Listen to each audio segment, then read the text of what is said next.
नमस्कार, स्वागत है आपका आपके अपने YouTube चैनल साहित्य गगन में। आज की जो अपनी क्लास रहेगी उसके अंदर हम करेंगे कारक। कारक टॉपिक है और जिन्होंने चैनल को सब्सक्राइब नहीं किया है वो चैनल को सब्सक्राइब जरूर कर लें, वीडियो को लाइक और शेयर भी ज़रूर करें। चलिए आज का अपना जो टॉपिक है उसको स्टार्ट करते हैं। कारक शाब्दिक अर्थ है जो इसका वो होता है करने वाला। ठीक है, कारक का अर्थ क्या होता है? करने वाला। संज्ञा या सर्वनाम शब्दों का क्रिया के साथ संबंध कारक कहलाता है। कारक को प्रकट करने के लिए संज्ञा या सर्वनाम के साथ जो चिन्ह लगाए जाते हैं वो क्या कहलाते हैं? विभक्ति चिन्ह। और इन्हीं विभक्ति चिन्हों को क्या कहा जाता है? परसर्ग। कारक को परसर्ग नहीं कहते हैं, ये आप ध्यान रखेंगे। किसको परसर्ग कहते हैं? इनके चिन्हों को। जो चिन्ह होते हैं ना, कर्ता ने, कर्म को, हम बाद में आगे देखेंगे। आपने इतना तो सुना ही होगा कि कर्ता की विभक्ति चिन्ह क्या होता है? ने। कर्म का को होता है, करण का से होता है। इसी प्रकार इन्हीं जो विभक्ति चिन्हों को, जो 8 होती हैं, उनको परसर्ग कहते हैं। ठीक है, आगे एक बहुत महत्वपूर्ण बात है वो ये कि हर कारक के साथ विभक्ति चिन्हों का प्रयोग हो ये जरूरी नहीं। ये नहीं जो है ये कट गया है। हर कारक के साथ विभक्ति चिन्हों का प्रयोग हो यह जरूरी नहीं।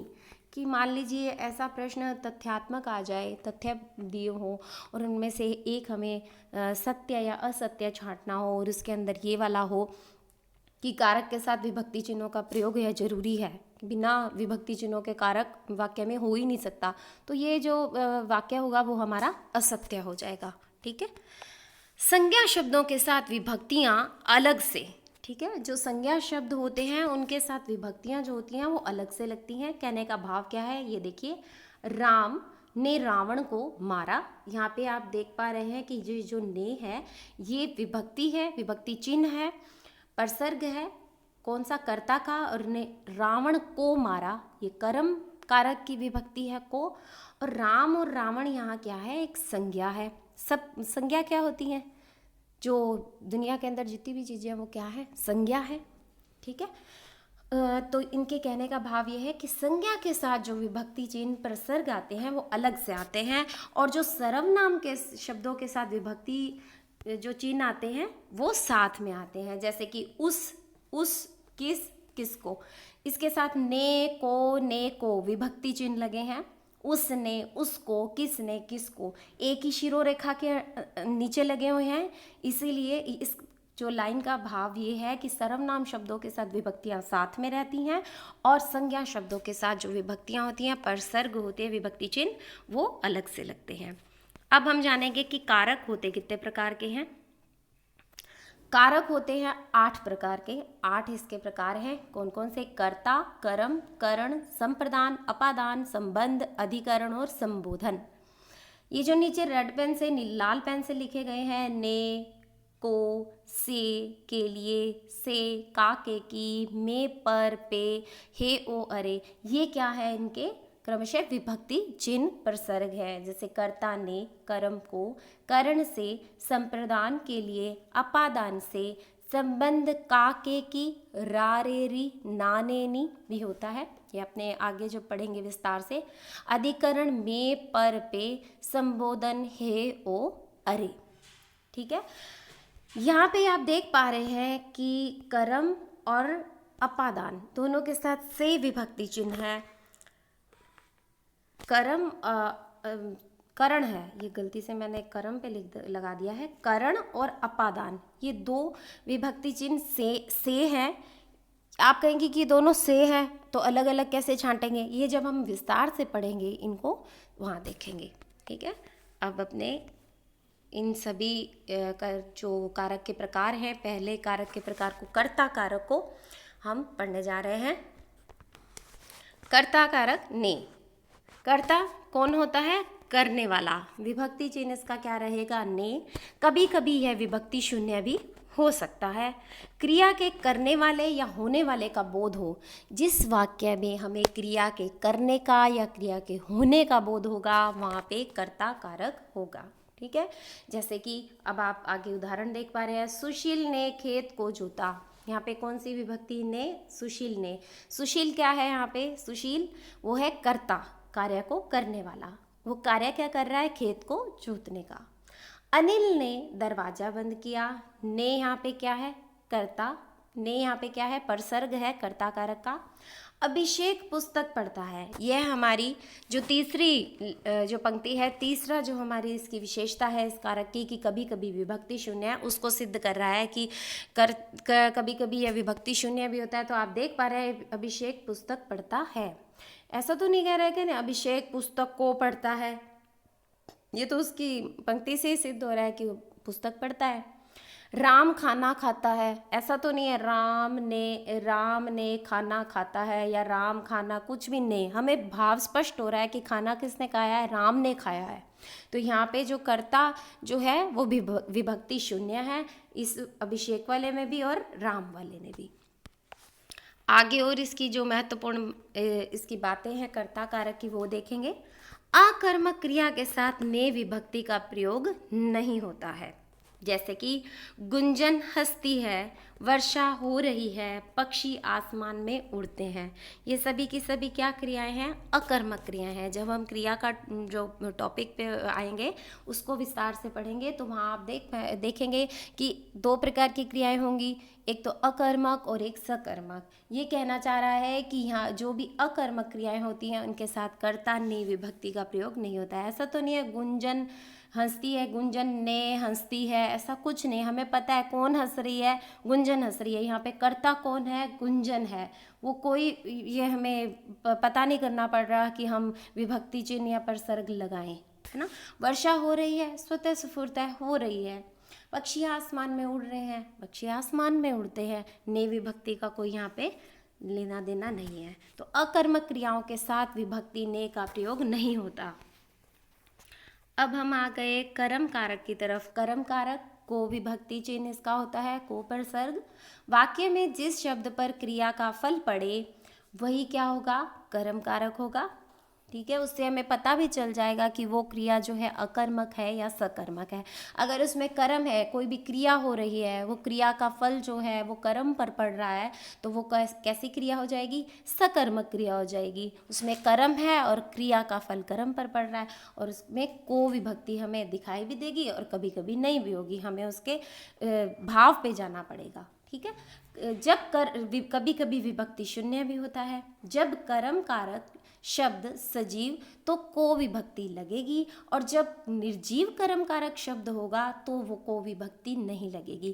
कहने का भाव ये है कि जो कर्म होते हैं, मैं आपको ये बात यहाँ बता दूँ, वैसे ये हम क्रिया वाले टॉपिक में पढ़ेंगे कि दो प्रकार के कर्म होते हैं, मुख्य कर्म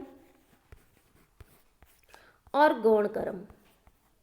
मुख्य कर्म कौन सा होता है और गौण कर्म कौन सा होता है? वो कह रहे हैं कि जब कर्म कारक शब्द सजीव हो तब विभक्ति को लगेगी, और जब निर्जीव हो तो को विभक्ति नहीं लगेगी। हाँ जी, कौन सा होगा? गौण कर्म और मुख्य कर्म। मुख्य कर्म हमेशा क्रिया के पास होगा और क्या होगा? निर्जीव होगा। क्रिया के नज़दीक होगा, क्रिया के पास होगा और निर्जीव होगा। जब वो निर्जीव होगा तो को विभक्ति नहीं लगेगी। और जो गौण कर्म होगा वो क्रिया से दूर होगा और वो सजीव होगा। ये अब अपने द्विकर्मी क्रियाएं जो देखेंगे तो उसमें आपको समझ आ जाएगा। ठीक है, जो गौण कर्म होता है वो क्रिया से दूर होता है और सजीव होता है। मुख्य कर्म जो होता है वो क्रिया के नज़दीक होता है और निर्जीव होता है। ठीक, ये हो गए मुख्य कर्म और गौण कर्म। अब देखिए, राम ने रावण को मारा। बिल्कुल स्पष्टता आपके सामने है। कौन राम कौन है? कर्ता है, और वो क्या कार्य कर रहे हैं? रावण को मारने का। एक ही कर्म है। क्या कर्म कर रहे हैं वो? रावण को मारने का। राम पुस्तक पढ़ता है, ऐसा तो नहीं कि राम पुस्तक को पढ़ता है, ये तो स्पष्ट हो रहा है राम पुस्तक पढ़ता है। ये आ गई दो कर्म वाली बात। राम ने शाम को पुस्तक दी। हाँ जी, जो क्रिया है ये रही, देने की क्रिया हो रही है इसमें। और मैंने अभी आपको बताया था जो मुख्य कर्म होता है वो क्रिया के पास होता है और निर्जीव होता है। तो क्रिया के पास, यहाँ पे हम पहले ये देखें कि दो कर्म है या नहीं है। राम ने शाम को पुस्तक दी। क्या कार्य कर रहा है राम? पुस्तक देने का। और किसको दे रहा है? शाम को। तो दो कर्म हुए, एक तो शाम है कर्म और एक है पुस्तक कर्म।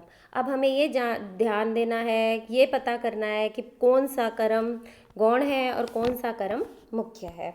जब मुख्य कर्म होगा उसके साथ जो है ये जो कर्म कारक सजीव को विभक्ति लगेगी और निर्जीव के साथ को विभक्ति नहीं लगेगी। यहाँ इस उदाहरण के अंदर बात सिद्ध हो रही है। राम ने शाम को पुस्तक दी। देखिए ये जो पुस्तक है ये किसके पास है, क्रिया के पास है और निर्जीव है, तो ये कौन सा कर्म हो जाएगा, हमारा मुख्य है। और शाम जो हो जाएगा वो क्रिया से दूर है और क्या है, सजीव है, तो ये कैसा कर्म हो जाएगा, हमारा गौण। कैसा हो जाएगा, गौण। तो यहाँ से आपको पता चल गया निर्जीव है तो को विभक्ति नहीं लगी। तो ये आपके सामने ये अब आपको ये भी बात समझ आ गई मुख्य कर्म कैसे निकालना है, गौण कर्म कैसे निकालना है। और ये वाला जो अपनी इसकी विशेषता है ये भी आपको मेरे हिसाब से तो समझ आ गई होगी। अगर फिर भी आपको कोई डाउट रहता है तो आप कमेंट करके पूछ सकते हैं। अब आ गए हैं हम करण कारक की तरफ। से इसका विभक्ति चिन्ह है और एक होता है इसका के द्वारा। एक क्या होता है, के द्वारा। साधन की बात होती है, जिस साधन के माध्यम से क्रिया संपन्न की जाती है वहाँ पर क्या होता है, करण कारक। वाक्य में जिस साधन या माध्यम से क्रिया संपन्न की जाती है वहाँ पे करण कारक होता है। इसका विभक्ति चिन्ह से साधन के भाव में होगा और के द्वारा भी होती है। मैं दोबारा लिख देती हूँ, आप अपने नोट्स बना रहे होंगे तो आप उसमें जरूर लिखेंगे।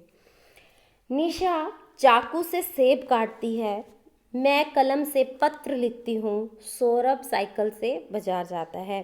देखिए निशा जो है वो चाकू से सेब काटती हैं, तो वो चाकू उनके पास क्या है, एक साधन है, क्या, कौन सी क्रिया करने का, काटने की क्रिया करने का, वो सेब काटती हैं।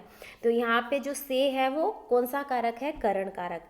मैं कलम से पत्र लिखती हूँ, तो मेरे पास जो कलम है वो एक साधन है, क्या कार्य करने का, लिखने का। और क्या लिख रही हूँ मैं, पत्र लिख रही हूँ, ठीक है। सौरभ साइकिल से बाजार जाता है, सौरभ कहाँ जा रहा है, बाजार जा रहा है, और किस साधन से जा रहा है, वो साइकिल से जा रहा है। तो हमें यहाँ पे पता चल जाएगा ये जो से है वो क्या है, करण कारक है, ठीक है। आप पहचान लेंगे, बहुत आसान है। के द्वारा और से, जब साधन या माध्यम की बात होगी तो वहाँ पर करण कारक होगा। संप्रदान के लिए, संप्रदान कारक है के लिए या देने के भाव में। इसको आप बहुत ध्यान से समझेंगे कि इसके अंदर जो के लिए होगा वो देने के भाव में होगा। संप्रदान शब्द का अर्थ ही क्या है, देना। वाक्य में दान, एक बात और इसमें पहले सुनो, संप्रदान जो है वो दान, ये आपके सामने दान मतलब देना, ठीक है। वाक्य में कर्ता जिसे कुछ देता है, जिसके लिए क्रिया करता है, वहाँ पर क्या होगा, संप्रदान कारक। और विभक्ति चिन्ह इसमें कौन सा लगेगा, के लिए। के द्वारा नहीं लगेगा, मैं फिर कह रही हूँ के लिए लगेगा। कई स्टूडेंट को इसमें डाउट हो जाता है कि के द्वारा या के लिए। मैंने इसीलिए करण कारक में आपको बता दिया कि वो से और के द्वारा माध्यम के लिए प्रयोग किया जाता है और के लिए संप्रदान में देने के भाव में। किस प्रकार से, और वही बात जब क्रिया द्विकर्मी हो तथा देने के अर्थ में प्रयुक्त हो वहाँ को विभक्ति प्रयुक्त होती है। ये बात हम आगे देखेंगे। मैंने पहले विशेषताएं लिखी हैं संप्रदान कारक की, जब उदाहरण समझेंगे तो आपको समझ आ जाएगा। देखिए आलोक माँ के लिए दवाई लाया। आलोक ने क्या कार्य किया है, लाने का। क्या लाया है, वो दवाई लाया है, किसके लिए, माँ के लिए। तो यहाँ पे माँ के लिए दवाई लाना संप्रदान कारक देने के भाव में है। मिलिंद ने कविता को पुस्तक दी। मिलिंद क्या कार्य कर रहा है, देने का। क्या पुस्तक दी है उन्होंने, कविता को, तो देने का भाव है। यहाँ पे को आया है। ये जो बात है जब क्रिया द्विकर्मी हो, कर्म कौन कितने हैं, मैंने आपको पीछे विस्तार में बताया है कि 2 कर्म होते हैं। देखिए मिलिंद ने कविता को पुस्तक दी, यहाँ पे पुस्तक एक भी कर्म है और कविता भी कर्म है और मिलिंद क्या है, कर्ता है। और इसके अंदर क्या कार्य हो रहा है, पुस्तक देने का कार्य हो रहा है। तो देने के भाव में के लिए ना लिख के को लिखा गया है, पर भाव कौन सा है, देने का। आप पहले वाक्य पढ़ेंगे पूरा शुरू से लेके अंत तक, जहाँ पे पूर्ण विराम या कोई भी विराम चिन्ह होगा वहाँ तक आप पूरा वाक्य पढ़ेंगे, फिर उसके भाव को समझेंगे। ये नहीं है कि जो रटी रटाई पर सरक की जो हमने पढ़े हैं कि विभक्ति चिन्ह पढ़े हैं उसके फटाफट से हम कर दें, नहीं, पूरा का पूरा वाक्य पढ़ें और उसका भाव देखें, उसके बाद प्रश्न का उत्तर छांटें और फिर उसको अपनी OMR शीट में भरेंगे, या जिस भी माध्यम से आपकी जो प्रतियोगी परीक्षा है, या किसी भी प्रकार की आप जो परीक्षा दे रहे हैं। तो ये आपको समझ आ गया दो कर्म वाली बात। यहाँ पे देने का भाव है। राम ने भिखारी को क्या दिए? पैसे दिए। को, यहाँ पे भी को है, याद तो हमने के लिए किया है, मगर को क्या भाव है? देने का भाव है। ठीक है, आगे चलते हैं अब अपने अगले कारक की तरफ। आप इसके और उदाहरण करेंगे तो आपको आराम से ये समझ आ जाएगा। अपादान कारक। अपादान के अंदर क्या होता है? जब मैंने ऊपर अपने कारक के प्रकार पढ़ रहे थे तो उसमें हमने देखा कि करण से भी विभक्ति थी, करण कारक की भी, और अपादान की भी से विभक्ति है। तो करण कारक जो है वो से विभक्ति माध्यम के रूप में प्रयोग होती है जब क्रिया को किस माध्यम से, जैसे कि मैंने बताया था कि राम साइकिल से बाजार जाता है। ठीक है, एक और उदाहरण है इसका बहुत महत्वपूर्ण, राम ने रावण को बाण से मारा। तो राम ने रावण को किससे मारा? बाण से मारा। बाण एक साधन था उनको मारने का, रावण को। तो इसी प्रकार से जो अपादान कारक की से विभक्ति है वो अलग होने के भाव में होगी, पृथकता या अलगाव का लिया हुआ भाव होगा उसके अंदर।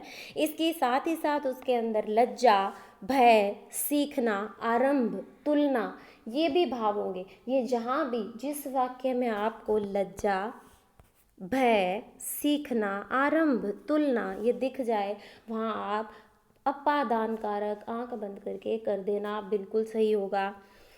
इसको अपने अब उदाहरण के माध्यम से समझेंगे सभी को। वृक्ष से पत्ते झड़ते हैं। अब देखिए, एक हम बात कर रहे हैं कि नीता ने चाकू से सेब को काटा। नीता चाकू से सेब को काटती है, या नीता ने चाकू से सेब को काटा।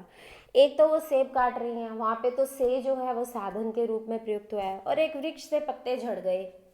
अब अलग होने का, पृथकता का भाव आपको बिल्कुल ही स्पष्टतः दिख रहा होगा कि वृक्ष से पत्ते झड़ते हैं। गंगा हिमालय से निकलती है।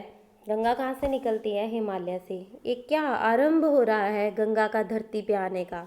क्या हो रहा है? आरंभ। कहाँ से? हिमालय से। लज्जा का भाव किस तरह से? बालक आगंतुक से लज्जाता है। एक बालक है, वो आने वाले जो उनके घर में मेहमान है, आगंतुक हैं, उनसे वो क्या है? उसको लज्जा आती है, लज्जाता है वो। तो ये भी किस कारक में आएगा? अपादान कारक में। भय, वह सांप से डर गया। उसको क्या हो गया? सांप से भय हो गया। तो ये भी किस में आएगा? अपादान कारक में। तुलना, कविता सविता से अच्छा गाती हैं, या कविता सविता से लंबी हैं। तो ये क्या हो गई? हम एक दो जनों में क्या कर रहे हैं? तुलना कर रहे हैं। तो वहाँ पे भी क्या होगा? अपादान कारक। सीखना, छात्र गुरु से पढ़ते हैं। हमने गुरु जी से संगीत सीखा है। किसी भी प्रकार से हमने हमारे गुरु जी से चित्रकारी करनी सीखी है, नृत्य सीखा है। किसी भी प्रकार से हमने किसी से कुछ सीखना होगा, वो किस में आएगा? किस में आएगा? अपादान कारक के अंदर आएगा। प्रारंभ। अब एक हमने आरंभ पढ़ा, एक प्रारंभ। ये अपने जब युगम शब्द पढ़ेंगे तो वहाँ पे भी एक जो छोटी छोटी बिल्कुल सूक्ष्म जो होते हैं ना, उतार चढ़ाव शब्दों के मध्य है, बिल्कुल माइनर सा उनके अंदर अर्थ में परिवर्तन आता है, तो वो युग्म शब्द आएंगे, अपने उसमें पढ़ेंगे। एक हमने आरंभ पढ़ा कि गंगा हिमालय से निकलती है, और एक प्रारंभ है कौन सा? समयवाची शब्द। हम काल टॉपिक कर चुके हैं कि कल से कक्षा होगी। यहाँ पे जो ये अपादान है जो से, वो कल एक समयवाची शब्द है, कल, उसके लिए हमें बता रहा है कि कल से क्या होगी? कक्षा होगी। तो ये कैसा होगा? समयवाची। और इसके अलावा देखिए एक और है, गत्यर्थक क्रिया होती है एक। राष्ट्रपति आज ही जापान से आए हैं। राष्ट्रपति आज ही कहाँ से आए हैं? जापान से आए हैं। वो आज से पहले कहाँ गए हुए थे? जापान गए हुए थे। वहाँ से उनका अलग होने का भाव है, वहाँ से वो अलग हो गए और वो कहाँ आ गए? अब अपने देश आ गए, जहाँ के भी वो हैं, जापान से आ गए हैं। तो उनका वहाँ से क्या है? अलग होने का भाव है जापान से। तो यहाँ पे भी कौन सा कारक होगा? अपादान। ठीक है, अलग होना, पृथकता, लगाव, लज्जा, भय, तुलना, सीखना, आरंभ, ये सभी किस में आएंगे? अपादान कारक के अंतर्गत आएंगे। अब है संबंध कारक। हम छठे कारक की तरफ आ चुके हैं। 8 हमारे कारक के प्रकार है। संबंध का, के, की, रा, रे, री, ना, ने, नी। का, के, की, रा, रे, री, ना, ने, नी किस प्रकार से ये प्रयुक्त होते हैं, ये अब अपने देखने जा रहे हैं कि संज्ञा या सर्वनाम से, जहाँ किसी संज्ञा या सर्वनाम का, यहाँ संज्ञा या सर्वनाम लिखना रह गया है, संज्ञा या सर्वनाम से जहाँ किसी संज्ञा या सर्वनाम, या आप लिख लेना, संज्ञा या सर्वनाम का संबंध प्रकट हो, वहाँ पर कौन सा कारक होगा, संबंध कारक होगा।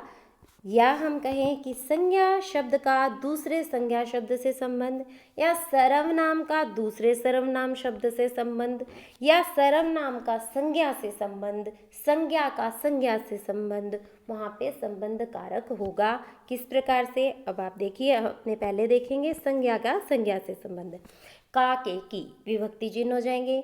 सोहन लक्ष्मण का भाई है। सोहन क्या है, लक्ष्मण का भाई है। राम के घर चलो, ठीक है, किसके घर जाना है हमने, राम के घर चलो। राम यहाँ क्या है, संज्ञा, घर क्या है यहाँ संज्ञा। अजय की पुस्तक गुम हो गई। अजय की पुस्तक गुम हो गई। अजय क्या है, संज्ञा, पुस्तक क्या है संज्ञा। बीच में संबंध कौन बता रहा है, की। राम के घर चलो, राम संज्ञा, घर संज्ञा, बीच में हमें संबंध कौन बता रहा है, के। सोहन लक्ष्मण का भाई है। सोहन संज्ञा, लक्ष्मण संज्ञा, और क्या, का भाई है। दो संज्ञाओं का आपस में संबंध बता रहा है कि उसका संबंध उससे क्या है, भाई का संबंध है। ठीक है, भाई भी तो संज्ञा ही है। अब अपने देखेंगे सर्वनाम और संज्ञा की बात। रा, रे, री, ना, ने, नी कैसे लगेगा, रा, रे, री, मेरा, मेरी, तेरा, तेरी। ठीक है, यह मेरा घर है। यह क्या है, मेरा घर है। ये सामने जो दिख रहा है, यह मेरा घर है, यही मेरा घर है, तो ये यहाँ पे मेरा क्या हो जाएगा, सर्वनाम, और घर क्या हो जाएगा, संज्ञा। मेरे और घर के मध्य संबंध है कि वो मेरा घर है। ना, ने, नी, मैंने मेरी पुस्तक ले ली। हाँ जी, मैंने, मैं के साथ ने विभक्ति चिन्ह लगा, और क्या हुआ, कौन सा ने किस में आएगा, संबंध कारक के अंतर्गत आएगा। मैंने मेरी पुस्तक ले ली। मैंने, मेरे और मेरी पुस्तक के मध्य संबंध है कि वो मेरी है। एक पुस्तक पढ़ी है, उसके और मेरे मध्य क्या संबंध है, कि वो मेरी है। अगला उदाहरण, तुम्हारा चश्मा कहाँ है। तुम्हारा मतलब तुम्हारे, और उस तुम्हारा, हमने उसके अंदर बनाया, संबंध बनाया, रा, रे, री लगा के। और चश्मा, चश्मा कहाँ है, कौन सा चश्मा, तुम्हारा चश्मा। अपना कार्य स्वयं करो। किसका कार्य करना है, स्वयं, अपना, स्वयं का कार्य, खुद का कार्य स्वयं करो। ये हो गया हमारा संबंध कारक। अब हम आ चुके हैं 7वें कारक की तरफ, अधिकरण कारक। विभक्ति चिन्ह इसके परसर्ग रहेंगे में, पर या पे। वाक्य में प्रयुक्त संज्ञा या सर्वनाम के जिस रूप से क्रिया के आधार का बोध होता है, भी क्रिया कहाँ पर संपन्न हो रही है, क्रिया के आधार का बोध होगा, वहाँ पर क्या होगा, अधिकरण कारक। पक्षी आकाश में उड़ रहे हैं। वृक्ष पर चिड़िया बैठी है। मेज पर फूलदान है। छत पर बच्चे छत पर खेल रहे हैं। थैले में फल हैं। पुस्तक पर उसका पता लिखा है। ये बहुत ही अच्छा उदाहरण है।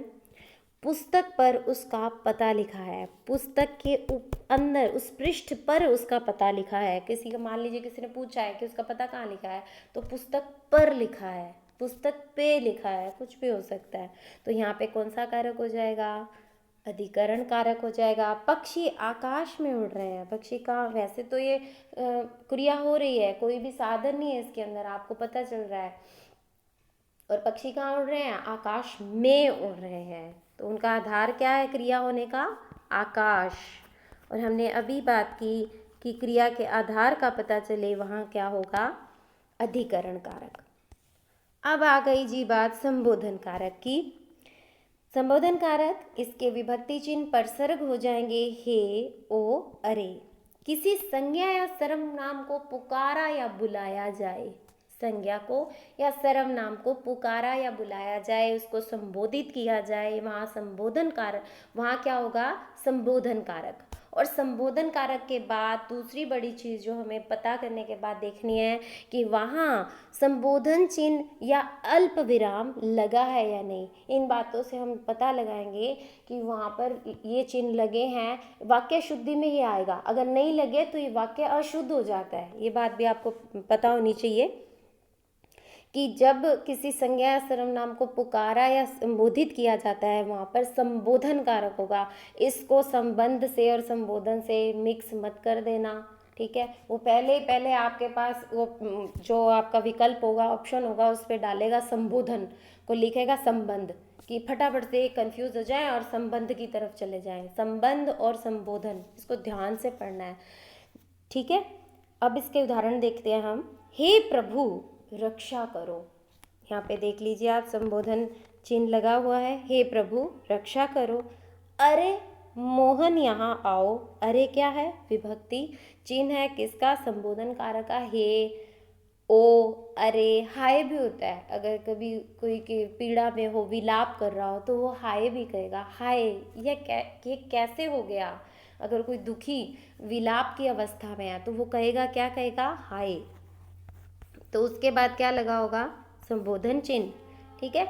और ये संबोधन चिन्ह जो होते हैं ये इस तरह से ना लग के इनके नीचे बिंदु होगा, ये भी ध्यान रखेंगे आप, ठीक है। ये हमारे 8 कारक के प्रकार हो गए। इसके अलावा भी अगर आपके पास कोई उदाहरण है और आपको समझ नहीं आ रहा है किस में जाएगा, तो आप कमेंट सेक्शन में जाके पूछ सकते हैं। और वीडियो को लाइक और शेयर करना बिल्कुल ना भूलें। मिलेंगे अपनी नेक्स्ट वीडियो में, तब तक के लिए धन्यवाद।